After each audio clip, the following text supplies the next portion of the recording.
Hoje o tema do nosso podcast vai ser um assunto bem específico da área da odontologia, que é uma curiosidade que eu tenho. E eu vou começar esse episódio perguntando direto para o Marcelo.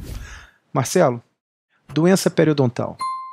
O portador da doença periodontal, além de ter a preocupação natural das questões relacionadas à odontologia, que é perda de dente, etc., ele precisa também se preocupar com o impacto que essa doença periodontal pode ter no organismo dele, ou seja, há uma preocupação de um impacto sistêmico da doença periodontal? Existe sempre essa pergunta: a doença periodontal faz mal? Tem algum, além dos problemas locais, que já são bastante graves, né? Se você pensar que você pode perder o dente, ou você pode ter um abscesso, ou ter uma inflamação local grave, né? E acabar tendo que extrair, ou o dente ficar mole, você tem que usar prótese. Mas além disso, tem algum impacto sistêmico, causa algum problema? E a resposta é sim. Sim. E de novo, doença periodontal, como a gente explicou bem, deixamos bem claro no nosso podcast, ela vai variar de um estado de saúde, né? Claro que aí não entra como doença, mas você tem a gengivite, que é um estado reversível de inflamação de tecido mole, e você tem a periodontite, onde tem uma lesão já no tecido de sustentação, no aparato de inserção do dente. Então eu estou falando de quê? Eu estou falando da doença periodontal de maneira geral, eu estou falando só da gengivite, eu estou falando da periodontite. Então a primeira coisa que deveríamos esclarecer as duas podem causar problemas sistêmicos, né? A gengivite por si só, por ela causar uma inflamação grande, ter vários marcadores inflamatórios que dividem a expressão desses marcadores inflamatórios divide importância com outras áreas do corpo. Então o fato de você levar essa inflamação para uma outra região do corpo poderia sim causar problema. Mesmo na boca você só tendo uma inflamação, entre aspas, tendo uma inflamação reversível. Mas com certeza mais grave e mais problemática seria a periodontite. Então hoje a gente vai discutir mais assim: você é portador de periodontite, isso tem um problema, causa um problema sistêmico ou não? E a resposta é sim. Você acha que a gente pode só dar uma pincelada nos problemas causados pela gengivite, apesar de ser mais simples? Não tem muito trabalho, não tem muita exploração sobre isso. A gente vai deixar uma aula específica sobre isso no nosso site, na nossa instituição, né? Mas sim, eu iria mais para o lado da expressão de algumas moléculas inflamatórias, por exemplo, da prostaglandina na grávida. Então existe uma discussão de que a inflamação da gengivite produz muita prostaglandina. Essa prostaglandina teria um acesso à corrente sanguínea, poderia causar um desequilíbrio dos níveis de prostaglandina da grávida e acelerar o nascimento de criança prematura de baixo peso. Então, nesse caso, aí não precisa ter necessariamente periodontite.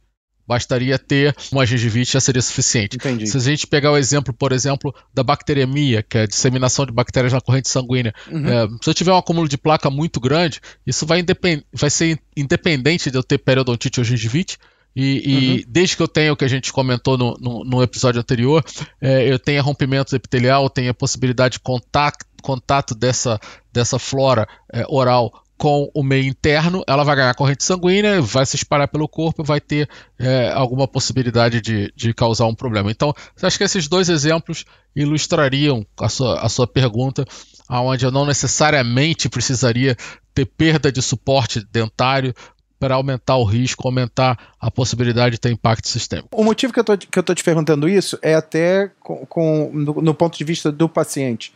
Porque é muito comum se tratar de forma leviana quando você tem uma gengivite. Só uma gengivite, é só isso e aquilo, só. Mas há uma repercussão que Sem pode dúvida se tornar uma repercussão mais séria e mais grave. Marconi, é a analogia de novo. A gengivite é uma inflamação do tecido gengival. Qual é a outra IT que você não procura atendimento médico? 100%, é isso aí. Não tem outra IT. É isso aí.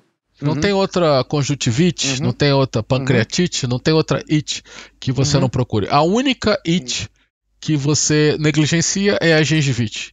É a gengivite. E eu acho isso um assunto que gera uma discussão muito profunda, não é o tópico hoje, mas a gente vai dar só uma pincelada rápida.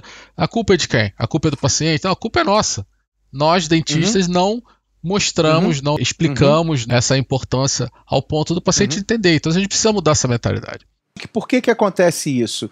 É claro que não são todos, mas você acha que o que é que leva a isso? Por que esses profissionais não abordam dessa maneira que você está sugerindo? Na sua experiência, claro. Eu acho que muita coisa está mudando, Marconi. A European Federation of Periodontology, a American Academy of Periodontology, a SOBRAP no Brasil, eles estão fazendo campanhas muito mais enfáticas agora sobre qual a importância da gengivite. Eu acho que isso tudo depende de campanha. Eu vou te dar um exemplo. Aqui na Austrália, pra gente, qual é o câncer que mais te preocupa? De pele. É o câncer de pele. E eu mostrei para você que o câncer de mama é o mais prevalente, depois é o câncer de próstata. Mas qual é o que é mais divulgado, mais trabalhado? Sim, eu fui tão bombardeado na minha vida australiana com câncer de pele, câncer de pele, câncer de pele, câncer de pele. É um trabalho muito bem feito, é um trabalho de marketing, de divulgação, marketing no sentido bom da divulgação, muito bem feito, e acaba marcando. Então, faltava, eu já usaria esse verbo no passado, faltava, porque eu acho, como eu falei, a American Academy, a European Federation e a nossa própria sociedade no Brasil de periodontia tem feito um trabalho muito, muito significante para mudar esse cenário. Eu acho que isso responde a tua pergunta. Mas voltando pro tema principalmente, né, a minha preocupação e a discussão de hoje ficaria em torno da periodontite. Ok. Então a periodontite ela tem 3 caminhos, basicamente, que vão delinear essa nossa discussão hoje. O primeiro a gente chama o caminho da bacteremia. Então, uma coisa que o dentista tem que entender, que precisa entender, ter clareza sobre isso, é que a bacteremia é comum, é normal, não é um problema. Né? Então, todos nós temos bacteremia, é uma coisa que acontece. Só que, se ela começar a acontecer com muita frequência e em função de uma região onde você tem disbiose, já começa a ser um problema. Então, a cavidade oral, sem placa, sem biofilme formando, sem esse desequilíbrio na flora, na biose normal, essa bacteremia não seria tão problemática. Mas, numa situação onde você tem inflamação na gengiva, rompimento epitelial, placa disbiótica, você começa a jogar na corrente sanguínea micro-organismos que não seriam interessantes para a gente. Mesmo assim, o seu corpo é capaz de eliminar isso com uma certa facilidade. Mas ele vai ter uma janela... Até um certo limite também, né? Não, ele vai ter uma janela de 30 minutos, 40 minutos para fazer isso. Até alguns trabalhos falam em algumas horas. Ok. Mas o importante é que, nesse tempo, ela consegue se alojar em outra região. Por exemplo, uma placa aterosclerótica, ou talvez invadir a placenta, ou alguma coisa desse sentido, que ela ataca outro órgão, por exemplo, e conseguir ludibriar a defesa do sistema imunológico. Né? Sim, então, se for um paciente que já tenha um quadro de imunodeficiência, aí a coisa complica mais um pouco. Complicaria bem mais, mas eu nem vamos imaginar uma pessoa numa condição razoável de saúde, né? Condição saudável. Então, mas, por exemplo, praticamente quase todos nós temos algum tipo de placa aterosclerótica. Você vai ter alguma coisa, principalmente mais velho, e isso já facilitaria uma deposição desse micro-organismo naquela região durante essa bacteremia. Então a bacteremia não é uma coisa é uma coisa comum, mas numa pessoa que tem periodontite já não seria uma coisa legal. Então por isso que a gente fala, você precisa se tratar.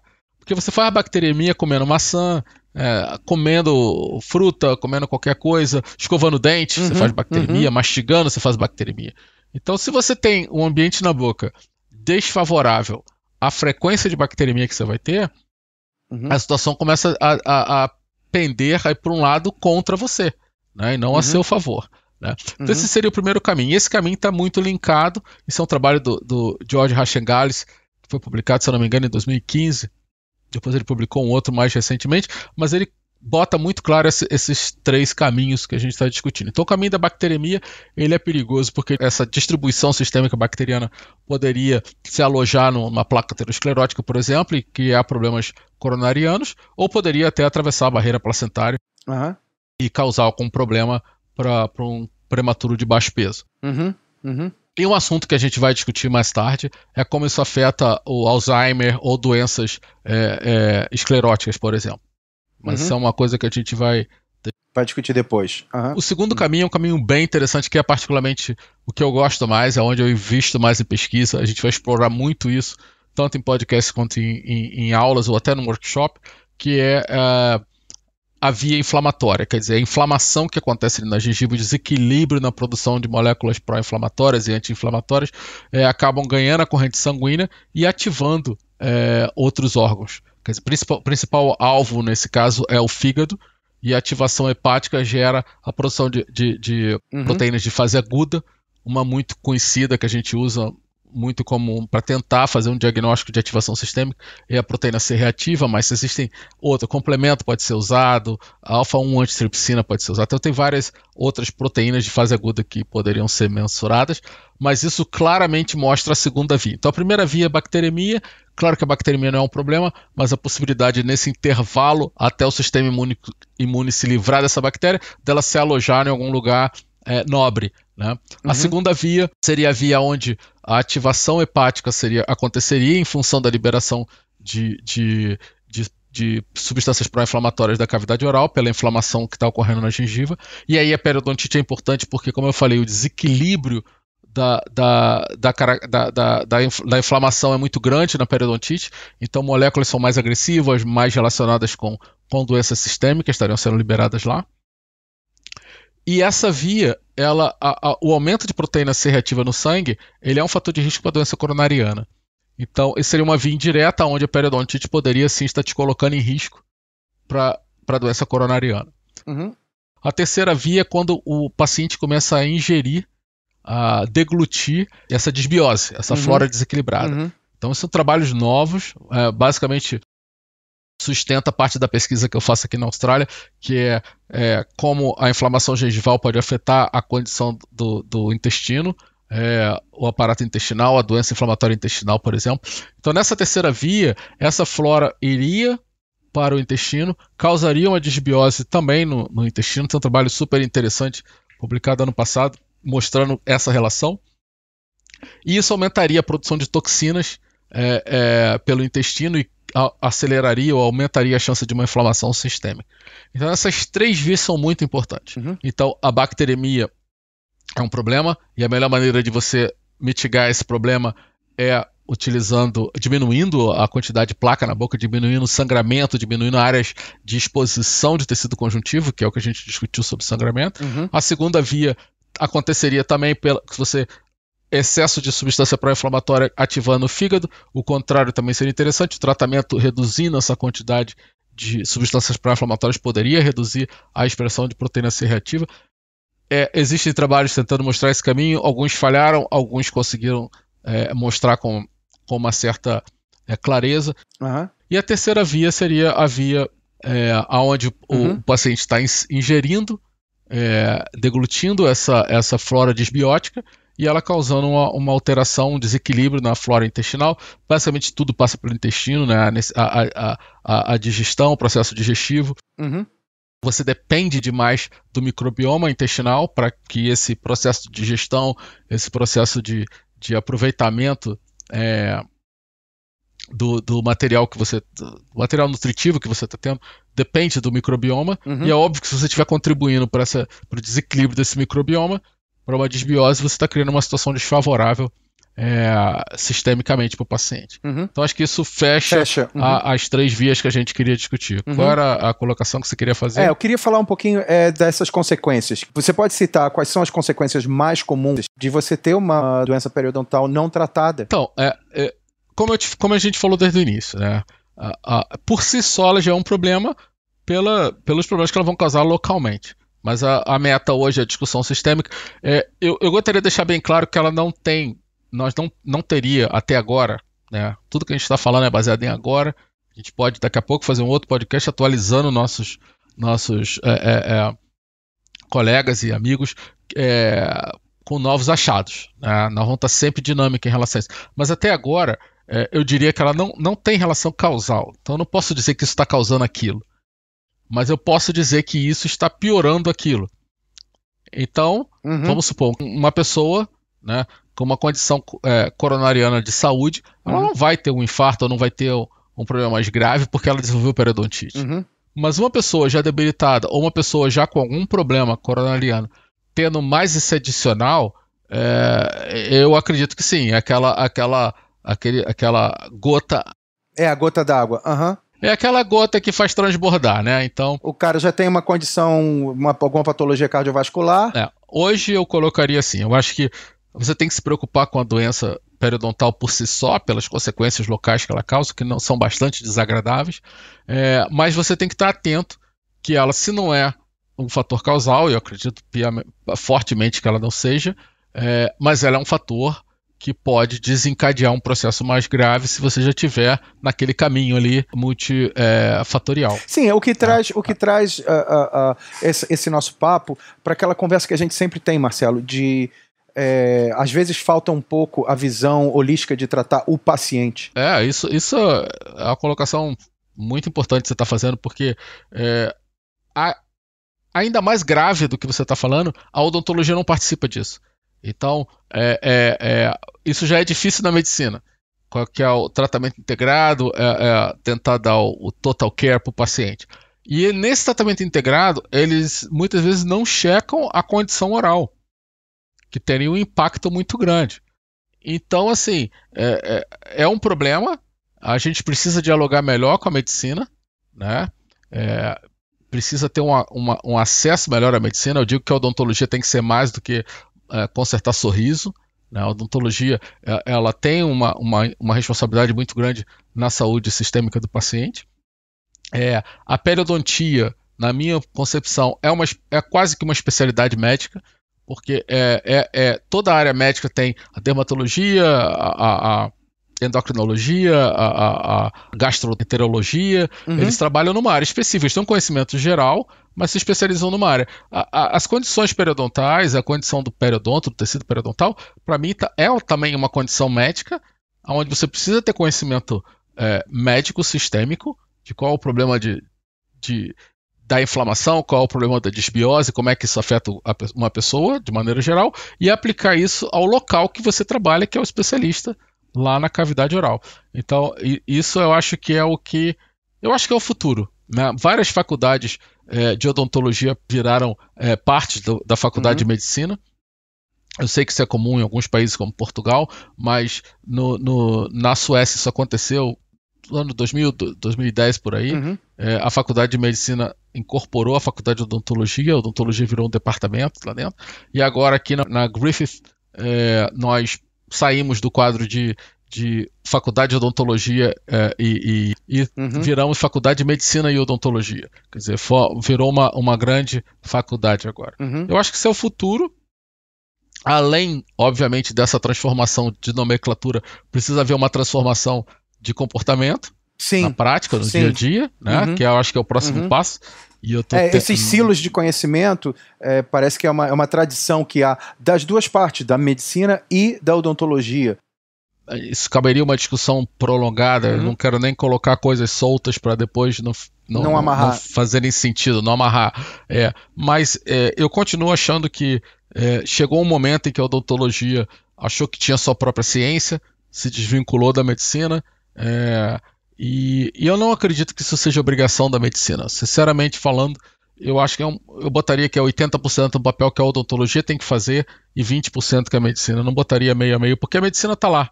Ela é mais rica, ela é mais consistente, ela é mais forte em muitas coisas, principalmente na área de saúde, né? A odontologia se preocupou muito com estética, então é o nosso papel, que é o papel que a gente está desenvolvendo aqui, desenvolvendo a nossa instituição, é o papel dentro da universidade, dentro da faculdade, como eu faço e acredito que muitos colegas façam, de se comunicar, de criar projetos em comum. Uma coisa bastante interessante, Marconi, quando você propõe um projeto de pesquisa, de interação, eu vejo mais aceitação do médico sobre a possibilidade da odontologia fazer relação com a área dele, do que às vezes com o dentista acreditar que a odontologia tem um impacto sistêmico. Então isso mostra claramente que é uma falha na nossa formação acadêmica. Eu vejo uma receptividade muito grande do médico em relação à pesquisa. Vou deixar isso bem claro. Tô entendendo. Sim, em relação à pesquisa. Algumas pessoas, mas eu vou falar com o médico, ele não dá nem ouvido porque eu tô falando. Eu não tô falando do clínico geral trabalhando, de você falar com ele, eu não tô falando disso. Eu tô falando quando você aborda um pesquisador da área gastrointestinal, um pesquisador de reumato, e explica em palavras mais médicas o que é periodontite, o que ela pode causar, em vez de eu falar, o paciente está com periodontite, eu falo, o paciente está com uma lesão associada a gram-negativos, onde sobrecarga da interleuquina 1 beta, TNF-alfa, e aí ele entende, você está falando de uma lesão que é parecida com uma lesão que eu também tenho, então eu não quero essa lesão. Como é que a gente faz para mitigar o impacto dessa lesão na minha lesão? Então é tudo eu acho que é da educação que você recebe na graduação. Entendeu? Entendi. Eu acho que isso mais ou menos conclui esse apanhado geral, mas eu acho que caberia sim uma discussão mais profunda sobre por que existe essa discrepância ou essa falta de entendimento entre medicina e odontologia. Então a gente pedir um pouquinho da ajuda do pessoal que está assistindo a gente. Em pontos. Manda pra gente, dá a sua sugestão, dá as suas ideias, por que você acha que é essa separação e o que você acha que pode ser feito, quais são as sugestões que você tem. E se você também tiver alguma experiência pessoal na sua clínica ou na sua universidade, a sua experiência é muito bem-vinda. A gente precisa muito da participação de vocês. Isso aqui é para ser um fórum aberto e amplo, né? Perfeito. Tá bom. Então a gente fica por aqui hoje. Um abração a todos. Um abraço, Marcelo. Um abraço a todos. Obrigado, Marconi.